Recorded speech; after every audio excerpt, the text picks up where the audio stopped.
La fabrication d'une carte relève d'un long processus qui fait intervenir des expertises et de nombreux savoir-faire.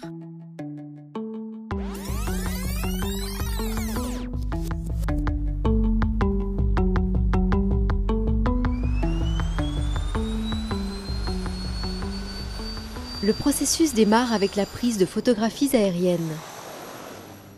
4 avions de l'IGN photographient de manière régulière la France. Les photos sont prises à la verticale avec un chevauchement entre les clichés.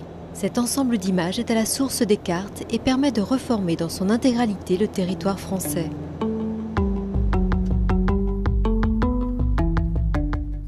En observant 2 photos aériennes numériques de la même zone sur des écrans 3D, on bénéficie d'une vision en relief du paysage.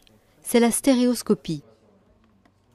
Un dispositif de pointée et d'enregistrement numérique permet de décrire les objets géographiques sur les photos et de conserver ces informations sur ordinateur.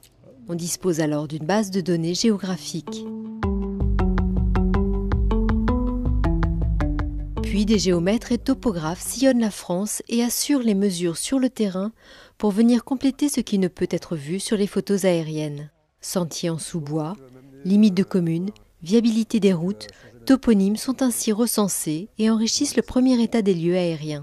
Mais la base de données géographique est aussi mise à jour en continu entre 2 missions de prise de vue aérienne.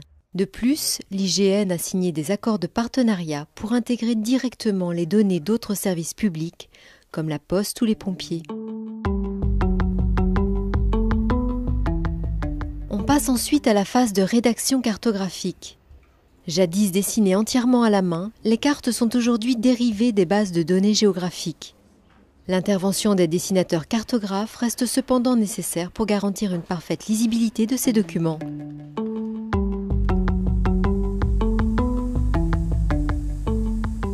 Enfin, les cartes sont imprimées sur des presses offset, puis pliées pour être plus facilement utilisables.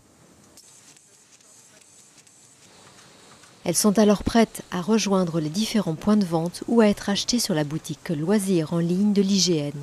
Les cartes sont aussi visualisables en ligne sur le site du Géoportail.